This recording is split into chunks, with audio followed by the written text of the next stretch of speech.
পাহাড়ের গুহা দিয়ে মন্দির। আমরা কিন্তু প্রথমে ঢোকার সঙ্গে সঙ্গে কিন্তু দেবী মাকে দেখতে পেলাম না, মানে পুরো ভেতরে আগে এনভায়রনমেন্টটা দেখার পরে ঢুকছি, এটা সবথেকে একটা বড় প্লাস পয়েন্ট। গুড, একদম এটাই তো গুহার ভালোই লাগবে দর্শককে আশা করছি। একদম একদম, আমার তো ভালো লাগছে অবশ্যই, এবার দর্শকের উপরে খুব ভালো লেগেছে তো। আচ্ছা আচ্ছা, নমস্কার, রেনবো পেন্টিং এর পক্ষ থেকে আমি সুশোভন, আর আজকে চলে এসেছি ময়নাতে। তো দাদা এখানে থিম হচ্ছে, তো থিমের ব্যাপারে কোন প্লেসে আছি আমরা যদি একটু বলো। দক্ষিণ ময়না ডাঙ্গিসাই সার্বজনীন দুর্গোৎসব কমিটি, ময়না থানাগড়া থেকে 1 মিনিট পূর্ব দিকে গাড়ি রাস্তা।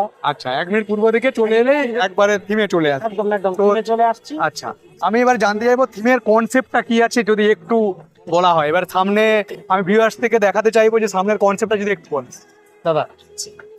তো এখান থেকে যদি আমরা শুরু করি। হ্যাঁ, একদম ডান দিক থেকে শুরু করি। হ্যাঁ, আমরা মূলত গাছ নিয়ে একটা থিম করেছি। আচ্ছা, নামটা একটু পরে বলবো। ওকে ওকে। গাছ নিয়ে থিম এখানে দেখানো হয়েছে, একটা পর্ণকুটির, তার সঙ্গে একটা প্রাচীর।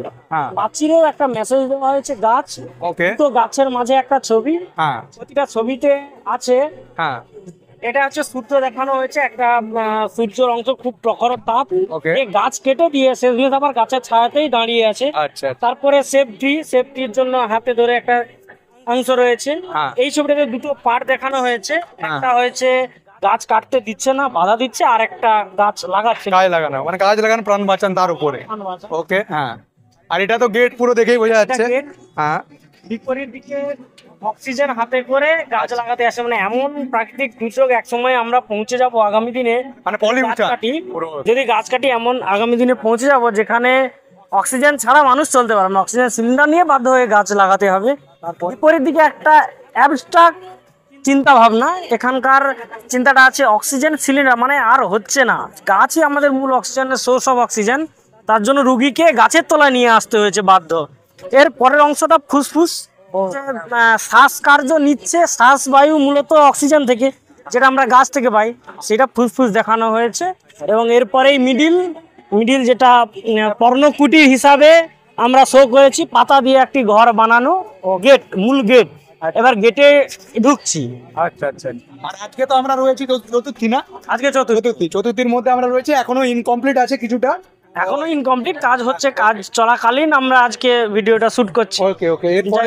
এরপরে যেহেতু একদম গেটের পরেই জঙ্গল, একটা জঙ্গল দেখানো হয়েছে, জঙ্গলের বিভিন্ন অংশ, জঙ্গলের গাছ কেমন হয়, জঙ্গলের পশু পাখি কেমন হয়, তারা কিভাবে তাদের জীবনযাত্রা, এবং বিভিন্ন ধরনের জঙ্গলের বড় পশু থেকে ছোট, এবং এখানে দেখানো হয়েছে কি ওদিকে সাপ দেখানো হয়েছে, ব্যাঙ আছে, ছত্রাক আছে, মানে জঙ্গলের মধ্যেও যে থাকে, জঙ্গলের তাদের যে জীবনযাত্রা, তারা কিভাবে জঙ্গলে থাকে সেই রকম অংশটা তুলে ধরা হয়েছে। হ্যাঁ, মানে বিভিন্ন রকম পশু পাখি, বিভিন্ন রকম আমরা উপরেও দেখতে পাচ্ছি, উপরে জঙ্গলের উপরে যেরকম আকাশ থাকে, খোলা আকাশ, আকাশের অংশটাতে পাখি দিয়ে বোঝানো হয়েছে সবকিছু। এবার প্রজাপতি ঝুলছে, খুব সুন্দর, একদম জমাট করে সিজন একটা পুরো। এই অংশটা দুটো হনুমানকে কম্বিনেশন করা হয়েছে। এই অংশটাতে হনুমানের উপরে তো পাখি দেখতে পাচ্ছি, হনুমানের মাথায় পাখি বসছে, ও চুলকাচ্ছে এরকম একটা। এই অংশটাতে আছে কাঠবেড়ালি, দুটো কাঠবেড়ালি একে অপরের সংস্পর্শে থাকে, মানে জঙ্গলে যেরকম হয় কেড়ে খাওয়া, যুদ্ধ, এইরকম জিনিসটাকে একটু উপস্থাপন করা হয়েছে। বিপরীত দিকে এক অংশে এদিকে আছে একটা সাপ, এই সাপটা কাঠবিড়ালির দিকে নজর তুলছে, এবং উপরের অংশে একটা ময়ূর দিয়ে সাজানো হয়েছে। জিনিসটা সাজানো নয়, জঙ্গলে যেরকম হয় সেইভাবেই প্রাকৃতিক দৃশ্য। এবার জঙ্গলের পরে আমরা পাহাড় দেখতে পাবো, মানে পাহাড়ের উদ্ভিদকে আমরা শো করছি। প্রথমে জঙ্গলের উদ্ভিদ মূল, এবার থিমে চলে আসছি। থিমটার নাম হচ্ছে ট্রি অফ লাইফ, যেখানে মিডিল অ্যাবস্ট্রাক্টে ট্রি অফ লাইফ নামটাই লিখে দেওয়া হয়েছে। তারপরের অংশে জঙ্গল দেখানো হলো, জঙ্গলের গাছপালা, জঙ্গলের পশু পাখি, জঙ্গলের জীবনযাত্রা। এরপরে দেখানো হয়েছে পাহাড়ের গাছপালা, পাহাড়ের গাছ, পাহাড়ের পশু, এবং এখানে একটি ঝর্ণা উপস্থাপন করা হয়েছে। ঝর্ণাতে এই মুহূর্তে, আজকে চতুর্থী, জলের ব্যবস্থা এই মুহূর্তে হচ্ছে না, কিন্তু আগামীকালেই সকালেই হয়ে যাবে। ঝর্ণাকে কেন্দ্র করে রাজহাঁস, তারপরে ম্যাকাও এবং ফ্লেমিঙ্গো, লাল রঙের পাখি, এইগুলো এখানে দেওয়া হয়েছে। এবং এখানে যে গাছের কি লেখা রয়েছে, এটা ভেতরে একটা অ্যাবস্ট্রাক্ট, এই অংশটা ভেতরে থাকবে। ঝর্ণাকে উপরে রয়েছে, হ্যাঁ, এগুলো এখানে লাইট পড়লে আরো বেশি ভালো হবে।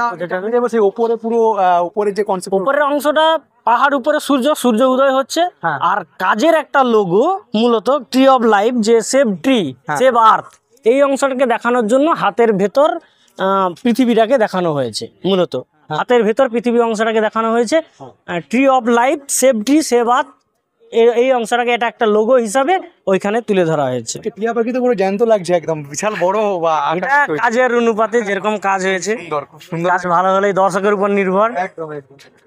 এরপরে আমরা জঙ্গলের গাছ দেখেছি, পাহাড়ের গাছ দেখলাম, পাহাড়ের এখানে পরিবেশ দেখলাম। এটা ভেতরের একটা অংশ লেখা, দাও ফিরেছে অরণ্যের একটা লেখা, এটা ভেতরে লাগবে, এখনো হচ্ছে, কাজ চলছে।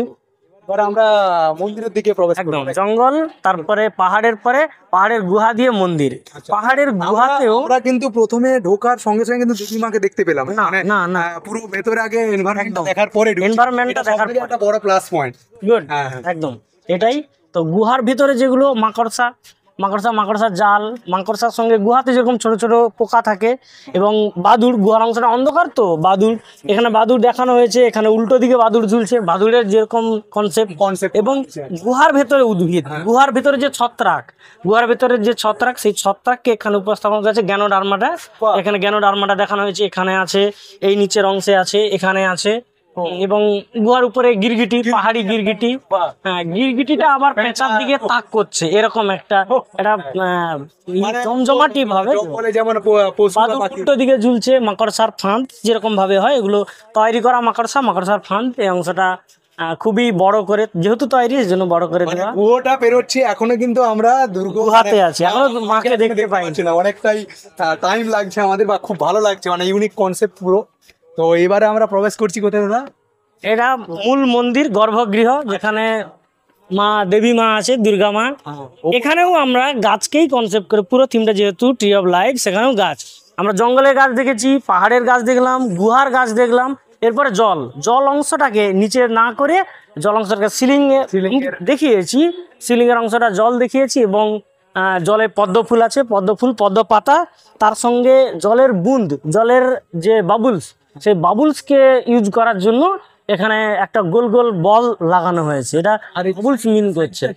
সাইডটাও পাতা দিয়েই কাজ করা হয়েছে, উপরে শুকনো পাতা দিয়ে একটা মালা মতো করে দেওয়া হয়েছে। যা কিছু সব ন্যাচারাল জিনিসই একদম। আর দেবীমা অলরেডি, এবং দেবীমা প্রস্তুত হয়ে রেডি, রণসজ্জায় রেডি একদম, মহিষাসুর বধ হবে। তারপরে অংশ সামনে ডেটো, এটাও ডাল দিয়েই প্রস্তুত করা, ডাল এবং অশ্বত্থ পাতাকে একটা প্রসেসিং এ রেডি করে এইভাবে লাগানো হয়েছে। এখানে কি দেবীমা বড়র সঙ্গে এই যে ছোট করা হয়েছে, এটা মানে কমিটি একটা থিম, হ্যাঁ, এখানকার পুজো কমিটি একটা থিম রিলেটেড দেবীমা এবং ছোট প্রতিমা এখানে উপস্থাপন করা হয়েছে পুজোর জন্য মূলত। আর এই সামনে যেটা ডিজাইন করা হচ্ছে, এটা দেবীমাকে হ্যাঁ আকর্ষণীয় করার জন্যই একটা মিডল আর্চ করা হয়েছে, একদম বাহ, থিমের সঙ্গে কানেক্ট রেখে কনসেপ্টে করা। বাবা খুব ভালো লাগলো। আর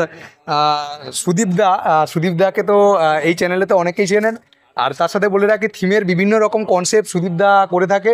আর আপনারা এখানে আমি কিছু দর্শক বা কমিটির মধ্যে কমিটির আছেন, স্যার নমস্কার। তো আপনাদের যে কনসেপ্ট হয়েছে ট্রি অফ লাইফে, যেটা সো কেমন লাগছে যদি একটু বলেন, মানে কনসেপ্টটা তো পুরো ইউনিক, অন্যরকম, কেমন লাগছে? ভালোই লাগছে। আমরা তো প্রথম থেকে আমরা একটু বিচলিত ছিলাম, আচ্ছা, কি হবে কি হবে না, কিন্তু শেষের দিকে আমরা এসে মোটামুটি একটা বেশ পেয়েছি। আচ্ছা, মোটামুটি একটা জায়গা পেয়েছি, মোটামুটি ভালোই লাগবে, দর্শককে আশা করছি। একদম আমার তো ভালো লাগছে, অবশ্যই এবার দর্শকের উপরে খুব ভালো লেগেছে তো। আচ্ছা, স্যার যদি একটু পরিচয় আপনার। ডাইংসাই দক্ষিণ বাংলা সর্বজনীন দূরস্থ কমিটির মেম্বার। আচ্ছা, নাম তরুণ পড়া। আর স্যার আপনার একটু পরিচয় দেন। আমি কমিটির সদস্য, আচ্ছা, সবাই এই অঞ্চলের উপপ্রধান। আচ্ছা, এই অঞ্চলের উপপ্রধান, পূজার সঙ্গে খুব ভালোভাবে জড়িত। এটা কত বছরের? দ্বিতীয় বছর চলছে, দ্বিতীয় বছরে একটা ইউনিক কনসেপ্ট, তো অবশ্যই আর এইভাবে এগোতে থাকুক, পরের বছরও ভালো হোক। ধন্যবাদ সবাইকে, থ্যাংক ইউ।